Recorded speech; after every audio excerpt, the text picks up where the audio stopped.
Ladies and gentlemen, it gives me immense joy to be back in this county of limitless potential, Homa Bay. It has been 62 eventful years since we took this historic step towards full independence through our hard work, determination, and self-belief. We have defied odds, surmounted challenges, triumphed over adversity, and emerged as a modern democratic state whose government and economy are energized by the restless ambition of confident citizens. Our forefathers knew, as we do, that we, the people, are the foundation, the pillars, and the engine of this nation, and that only we can do the work of building the Kenya we want. More critically, we understand keenly that this country is our home and we have no other. This is why wherever they go all over the world, Kenyans never forget their homeland and vigorously contribute to nation building. We are acutely aware that although we have given a decent account of ourselves since the first Madaraka Day, we are quite far from where we ought to have reached. It is time for us to reflect on the state of our collective self-belief as a people, because without it, we lose all the opportunities that come with Madaraka. We all know that Kenya is not short of imaginative strategies and bold visions. In fact, so good are some of our plans that other countries have successfully implemented them and achieved impressive progress. Our biggest problem has always been one of implementation and execution. The faith to believe in our plans for change, the courage to execute, and the patience and focus to get it done. Some do not believe that we deserve the good that comes with positive change. Others think we are too poor or even in the wrong part of the world. Yet still, others do not want to see changes that benefit ordinary people or make life better for everyone. Today, ladies and gentlemen, I want to persuade the doubters that no one else is going to bring change except us, and that the only way to build the Kenya we want is by embracing change, however uncomfortable it may seem at first, and that we must possess the self-belief individually and collectively to approach our tasks boldly, confidently, and with determination in order to deliver new, more and better, sooner rather than later. Ladies and gentlemen, over 2.5 years ago, we embarked on an ambitious journey of national renewal powered by the bottom-up economic transformation agenda and rooted in the will and sovereign consent of the people of Kenya. Bottom-up is not just a mere slogan. Today, it is a lived reality for millions of Kenyans, transforming lives and reshaping destinies across the country day by day. This agenda is the expression of a deeper yearning among Kenyans to take control of their own fate and break free from a long history of hopelessness, dependence, and exclusion. This renewal of our commitment to deliver on the fundamental mandate of Madaraka is inspired by the enduring spirit of self-determination through which we vow to give ourselves not only what was denied us during colonialism, but also what every citizen and every human being deserves. That is liberty, dignity, security, and opportunity. Madaraka affirms our collective faith, shared across generations of Kenyan patriots, that through hard work, innovation, and resilience, our farmers, traders, young people, workers, and professionals will rise to the occasion. With the strength of our imagination and effort, we can and must transform this nation with the imagination of our own minds and the work of our own hands. I speak to you today with a deep conviction that our country is firmly on the path to stability and progress.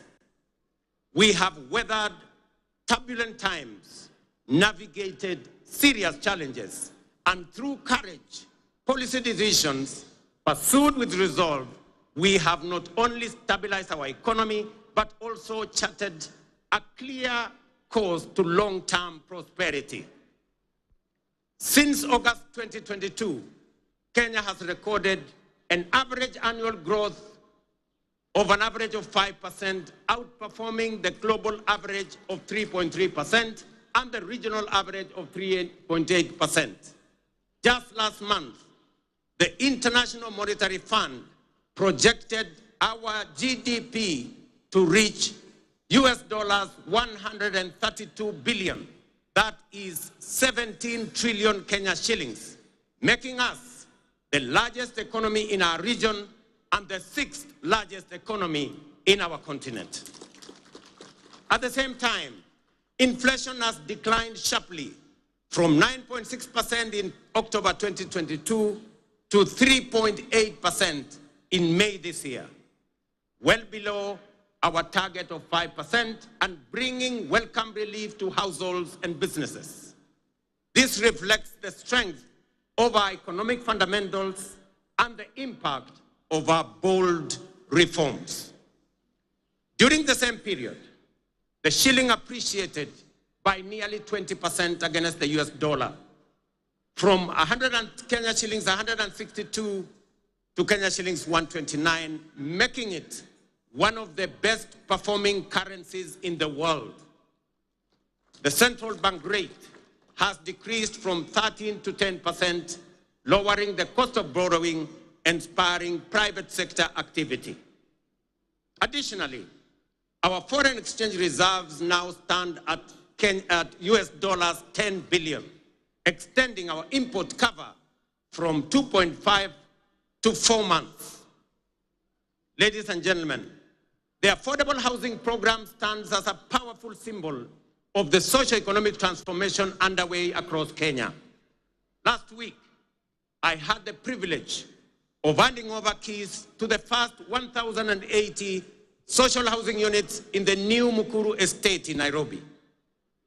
As I said then, while it was a life-changing moment for the new homeowners, it was equally one of the most profound and consequential days in my political career to witness how a deliberate government policy can uplift lives, restore dignity, and offer hope to communities that have long lived on the margins of our society. Vulnerable, forgotten, and neglected. It also marked a proud milestone for Kenya and demonstrated that ambitious national programs can be successfully implemented to deliver tangible benefits to ordinary citizens and fundamentally reshape our understanding of meaningful change.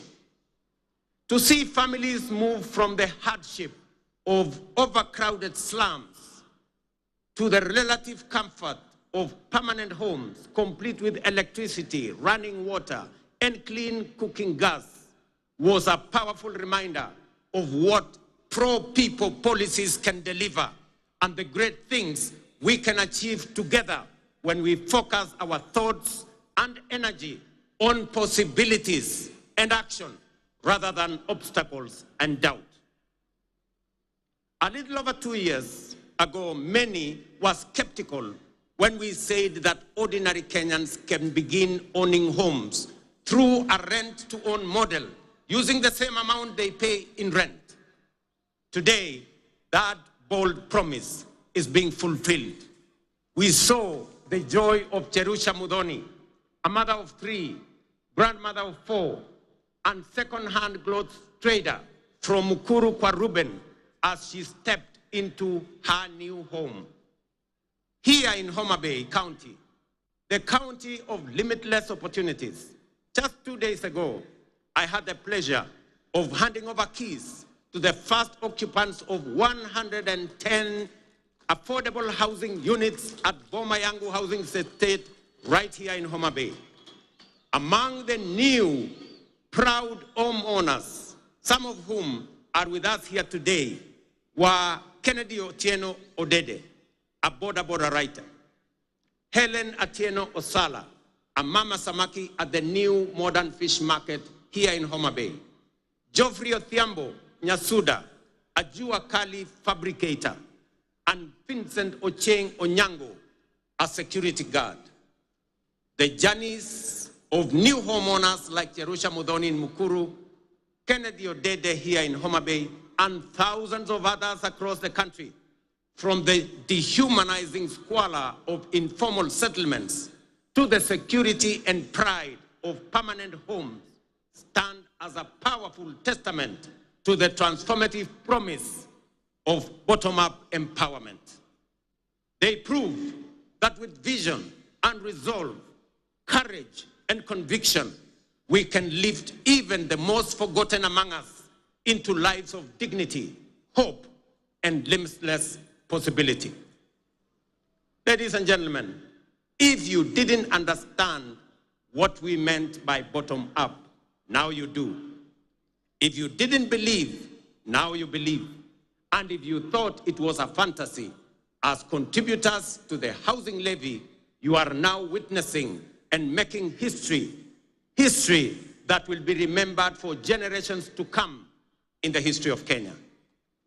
We are firmly on course to delivering 150,000 housing units under the Affordable Housing Program, which have been under construction since September 2022, with 11,000 units already available for occupation.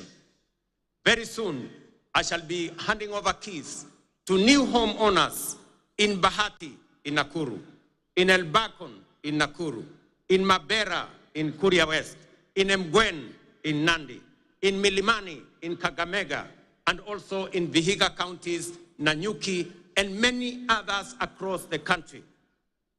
The bottom-up transformation is reaching every corner of Kenya, leaving no one behind. Beyond providing dignified shelter, this transformative program is driving job creation, having already generated over 250,000 jobs. It is nothing short of a nation-building revolution, uplifting lives, growing businesses, and redefining the future of work and urban living in Kenya.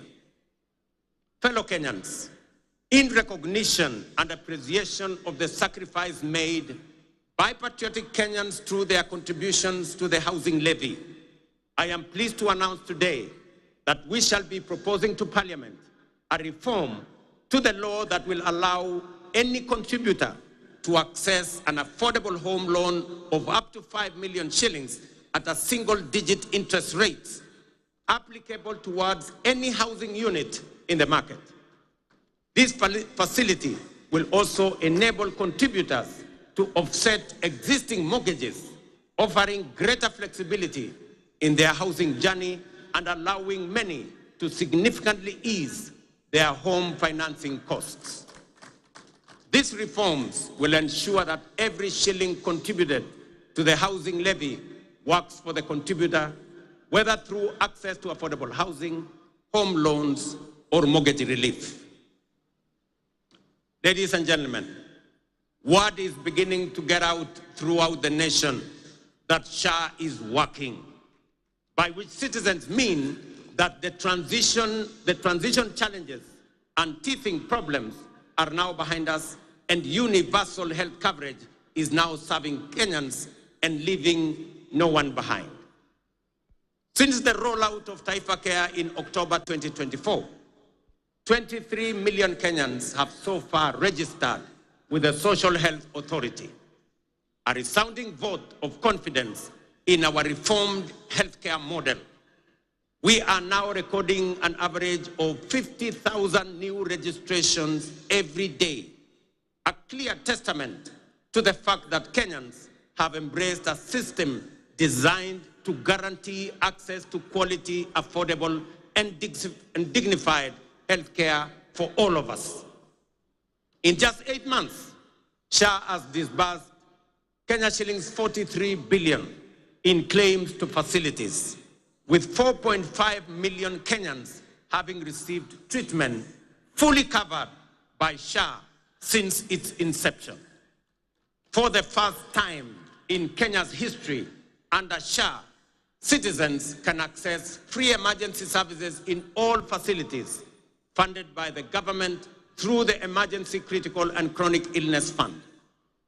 This groundbreaking reform is eliminating the burden of mandatory deposits demanded by hospitals, especially during emergencies. To sustain this momentum, the government has allocated sufficient resources to fully fund primary healthcare services. Every registered Kenyan can now access care in public and SHA-contracted facilities at no cost. Taifa Care is universal in both word and deed. These healthcare services deliver transformation goes beyond the magnitude of numbers or of new beneficiaries to real impact on citizens. SHA is settling payments promptly, ensuring that no Kenyan is turned away due to lack of funds.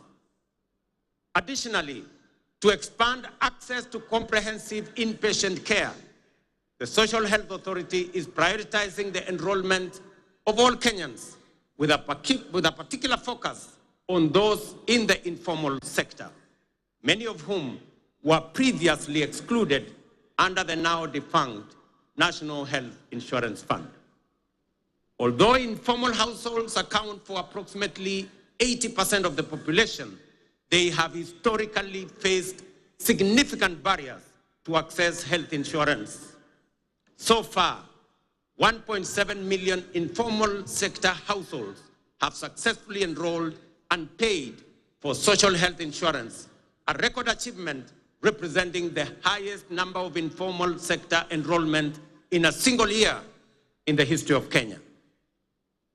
To address persistent challenges such as irregular premiums and other contributions among informal sector workers, we are introducing an innovative and inclusive payment solution called Lipa Sha Pole Pole, or Lipa Sha Mos Mos. This initiative enables Kenyans to remit their annual SHA contributions through flexible, manageable installments, whether monthly, weekly, or even daily, based on their financial ability. It ensures families maintain continuous health coverage without financial strain, while simultaneously promoting the sustainability of the health insurance fund.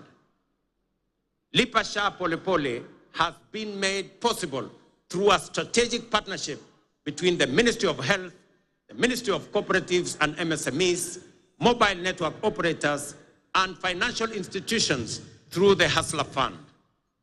The system is simple and accessible to citizens. Citizens can dial *147# and follow the prompts to enroll and begin their contributions immediately. In addition to enhancing access to health insurance, we have prioritized the availability of essential medical equipment in public health facilities, moving away from the previous managed equipment services model, which placed maintenance and service delivery responsibilities solely on county governments. We have adopted a more efficient approach under the National Equipment Supply Program. Under this new model, the national government, working in collaboration with county governments, engages directly with equipment manufacturers and suppliers to deploy critical medical equipment based on county-specific needs. Payments are made on a fee-for-service basis aligned with the gazetted SHA tariffs. This output-based financing mechanism ensures that facilities are reimbursed only for actual services rendered, thereby enhancing accountability and guaranteeing the availability, functionality, and quality of medical services across public health institutions in our republic. I urge every Kenyan to take charge of their health by enrolling with the Social Health Authority so that together we can end the heartbreaking cycle where families are forced to auction their livestock, sell their land, or part with their life's possessions just to afford medical care. No Kenyan should choose between life-saving treatment and their dignity.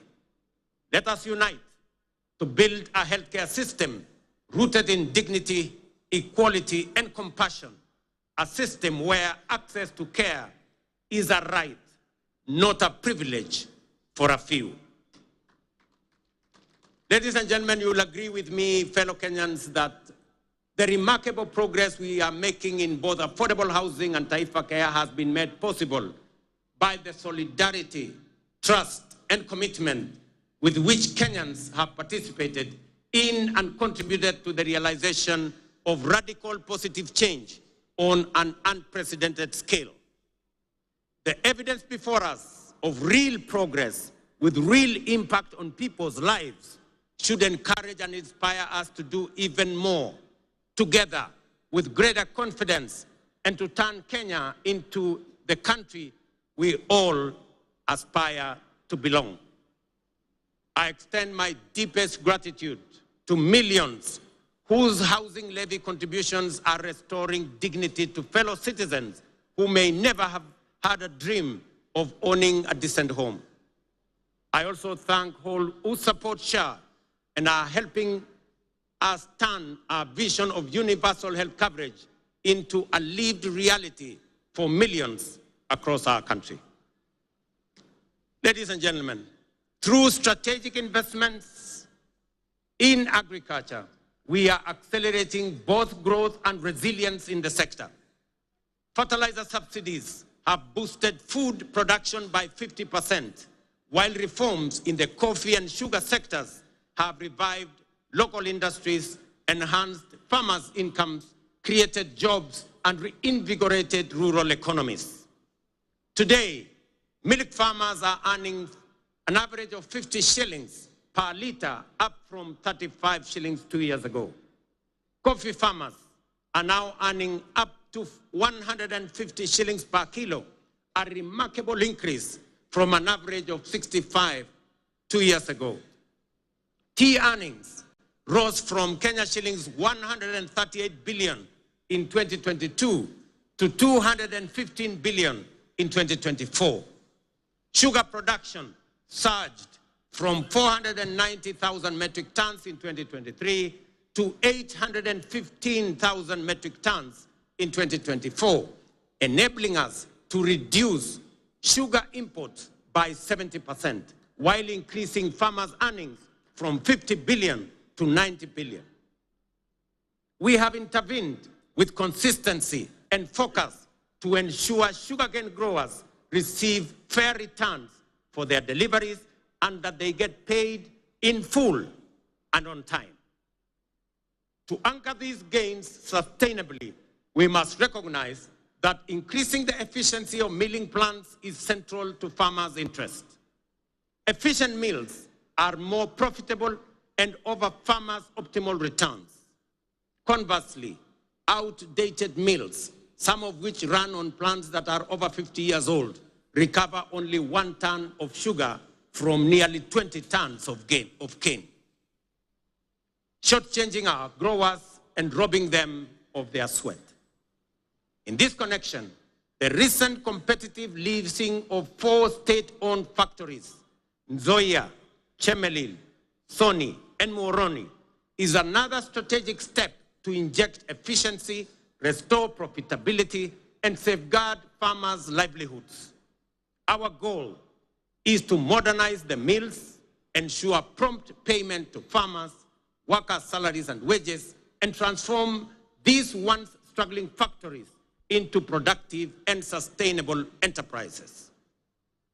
For years, these factories were a financial burden on the exchequer, surviving only on repeated taxpayer-funded bailouts while failing to pay farmers and workers.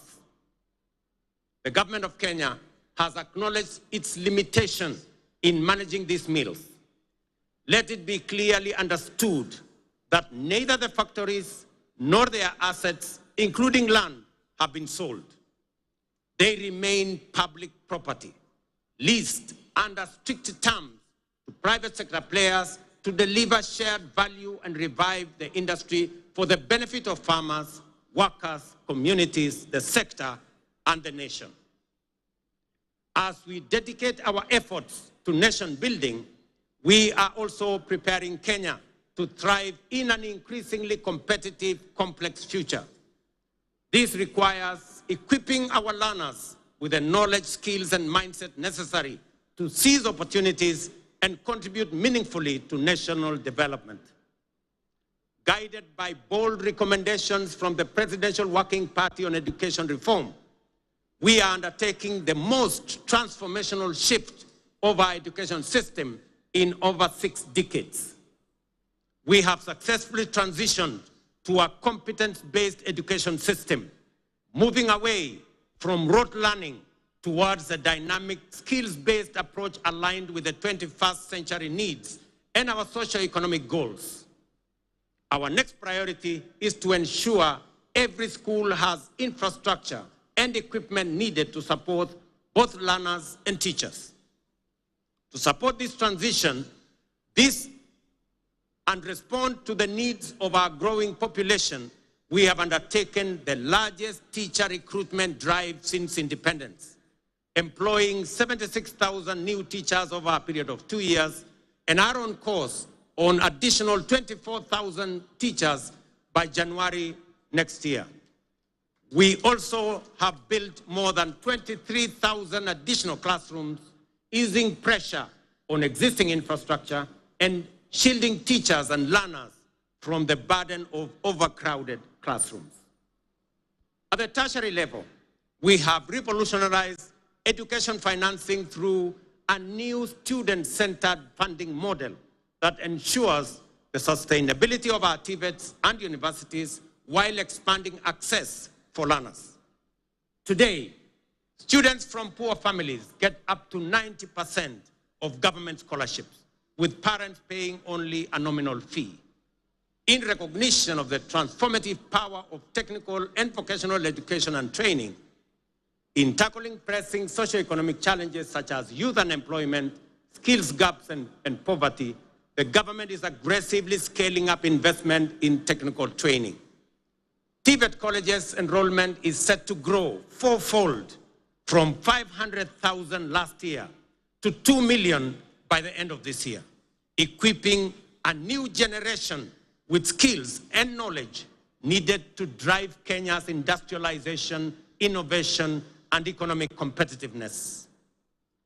Ladies and gentlemen, to further empower ordinary Kenyans and small businesses with affordable credit, the Hustler Fund has supported over 25 million borrowers, disbursed 70 billion, and mobilized 4.5 billion in savings.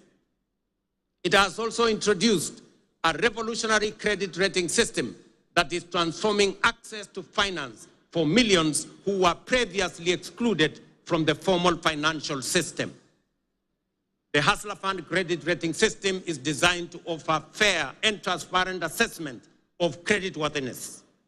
It serves as an alternative form of soft collateral for individuals at the base of our economy, the historically excluded majority who lack access to formal financing guarantees such as payslips, title deeds, or other traditional forms of collateral. To date, over 4.5 million beneficiaries with strong credit scores have been qualified for increased loan limits. Notably, 400,000 of them are now eligible for loans of up to 150,000 without any other collateral except their credit score, bringing them into direct engagement with commercial banks. This effectively integrates them into the mainstream financial system, unlocking greater economic opportunities for them. As part of this financial empowerment program for those at the base of our economy, I am pleased to announce that in recognition of the immense potential of our young people, their critical role in the economy, and their capacity for creativity and innovation, the government of Kenya has partnered with the World Bank to roll out the 20 billion National Youth Opportunity Towards Advancement Project, commonly known as NYOTA. This initiative aims to empower over 800,000 young people aged between the ages of 18 and 29 years, and up to 35 years for those with disabilities, by enhancing their employability through skills, training, on-the-job experience, recognition of prior learning, and entrepreneurial development, and the promotion of a savings culture. The NYOTA project leverages the Hustler Fund platform and has already attracted over 1 million applicants for its business support component. This initiative targets at least 70 young people in every ward across Kenya, offering grant funding, business training, and market linkages. We have committed 5 billion Kenya shillings in grants to support 100,000 young people. Each will receive Kenya 50 shillings grant in seed capital to start their entrepreneurial journey by August this year. I am equally pleased to report to the nation that effective this week, we will commence the nationwide rollout of Climate Works, a bold and ambitious initiative aimed at engaging over 110,000 young people across the 47 counties in meaningful work that strengthens their nation's resilience, beginning with informal settlements. Launched last year in Nairobi, the program has recorded significant success and is now being expanded to the remaining 46 counties. Structured as a social protection program, Climate Works will engage youth to deliver vital public goods, including the construction of roads, the planting of trees, and the improvement of environmental sanitation within their localities. Through Climate Works, we are not just offering a paycheck for today.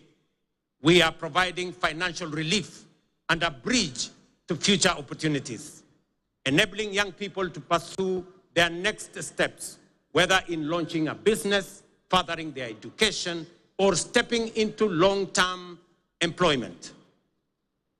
So, vijana wa Homa Bay, mujipange, kuanzia next week, ile ilikuwa inaitwa kazi mtaani, sasa itaanza Kenya mzima, na vijana 110,000 watapata nafasi ya kushiriki katika kazi hiyo. Ladies and gentlemen, the blue economy is a central pillar of the bottom-up economic transformation agenda with vast potential for job creation, food security, revenue generation, and rural development. Many nations have leveraged their marine resources for prosperity. It is time for Kenya to do the same. That is why this Madaraka, themed around the blue economy and maritime affairs, is being marked here in Homa Bay, the Bay of endless opportunities.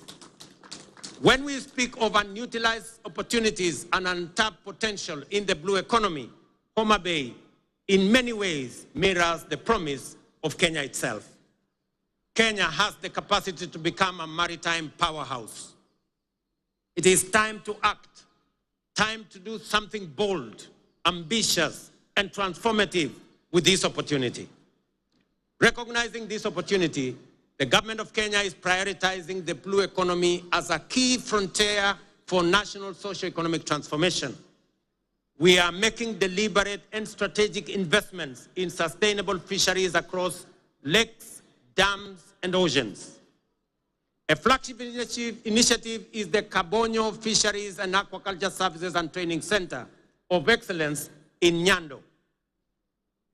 Once operational, it will produce 7 million fingerlings quarterly to restock Lake Victoria and drive research, training, and innovation. The facility will house a Nile Perch Innovation Center, an Aquaculture Resource Center, and the Kenya Fishing School, positioning Kenya as a regional aquaculture leader. Similarly, the Sagana Aquaculture Center is being modernized to serve as a national breeding hub to warm water species like Nile tilapia and African catfish. These initiatives will boost aquaculture productivity, improve nutrition, and expand livelihoods aligning with Kenya's Vision 2030 and the bottom-up economic transformation agenda to expand fish farming into arid and semi-arid regions. In Mount Kenya's highlands, the Kikanjo Drought Hatchery is being upgraded to resolve issues like fingerling shortages and high costs, ensuring trout farming remains viable in cooler regions. At the coast, the National Mariculture Research and Training Center in Shimoni, under the Kenya Marine and Fisheries Research Institute, is cultivating maritime species like milkfish, mud crabs, seaweed, oysters, and prawns. This initiative aims to create jobs and improve livelihoods for about 200,000 people across 5 coastal counties. The development of Liwatoni and Shimoni fishing ports will further expand deep-sea fishing capacity to 24 vessels, fully unlocking our maritime potential. We have completed 7 modern fish landing sites on the Indian coast and 3 on the shores of Lake Victoria. Additionally, 5 more landing sites are under construction in the coastal counties of Kwale, Mombasa, Kilifi, Tana River, and Lamu at the cost of Kenya shillings 1 billion.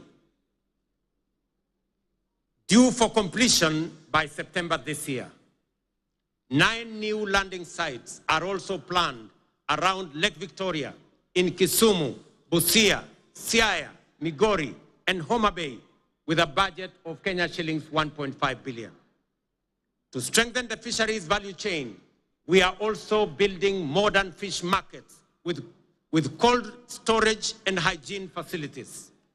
In the coast, markets are being constructed in Likoni, Malindi, and Kibuyuni. In Turkana, we are developing markets in Kalokol and Lowerangak, alongside fully equipped landing sites in Kalokol and Loyangalani. Collectively, these investments aim to cut post-harvest fish losses, currently estimated at between 30% and 40%, and create new economic opportunities for women and young people.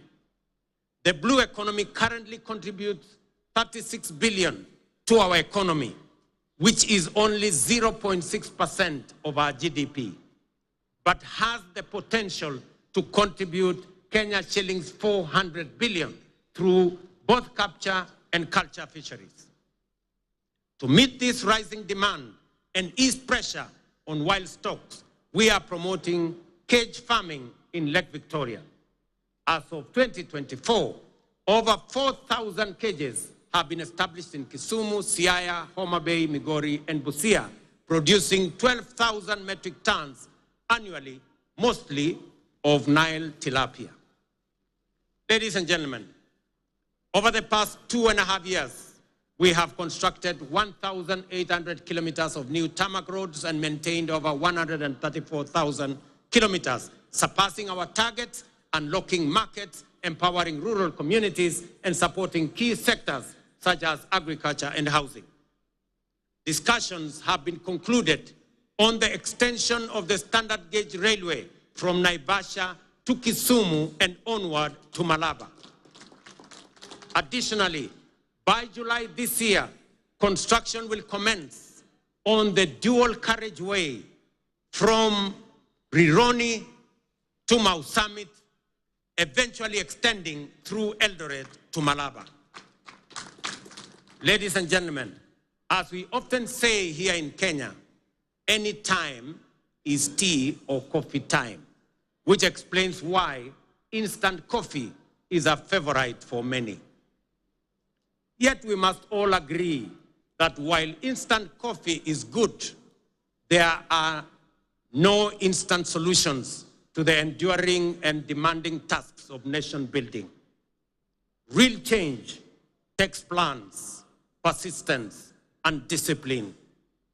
Promises must be followed by action and the willingness, discipline, and grit to do what is necessary day by day.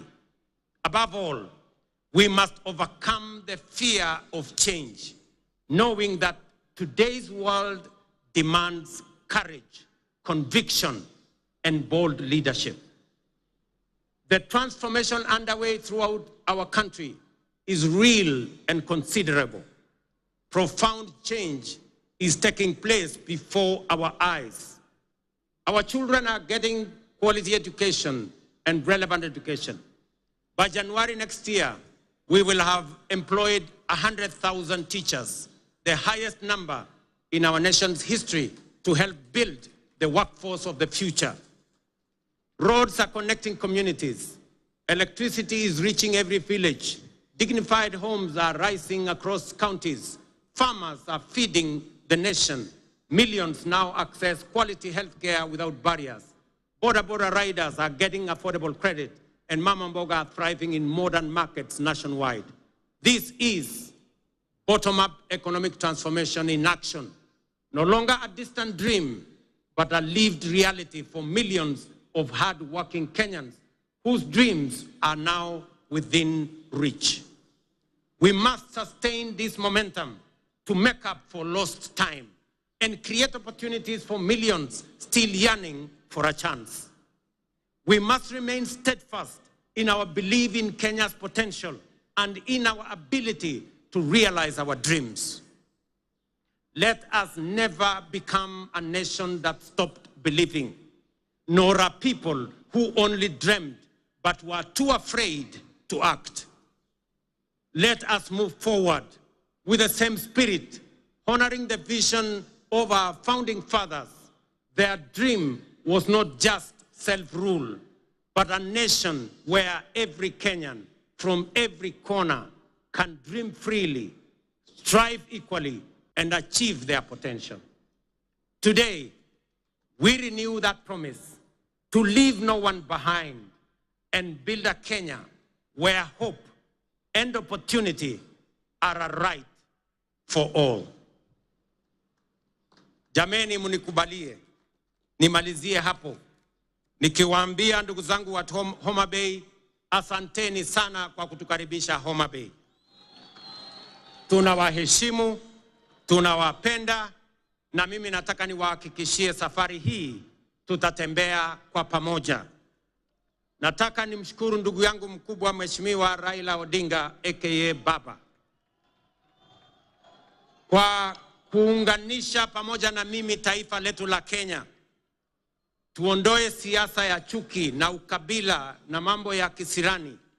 Tuwaweke watu wa Kenya pamoja kwa sababu umoja ni nguvu. Ndio muimbaji mmoja hapa akatuambia, one waonge wasiwasi, one waonge watch, one wachodho mana teach. Alisema hakusema? Nirudie. One waonge wasiwasi, one waonge watch, one wachodho mana teach. Kwa Mheshimiwa Kindiki na Mheshimiwa Raila pengine hamuelewi hiyo lugha, inamaanisha hatuna wasiwasi, hatuna midomo mingi, tunachapa kazi. Ile kazi bila break ndio tunachapa. Ni kweli ama si kweli watu wa Homa Bay? Tuendelee ama tuendelee? Mimi nasema asante sana. I thank you all. God bless you. God bless our great country Kenya. Thank you very much. Asanteni kwa heshima, naomba sote tusimame. kwa wimbo wa taifa na wimbo wa Jumuiya ya Afrika Mashariki walio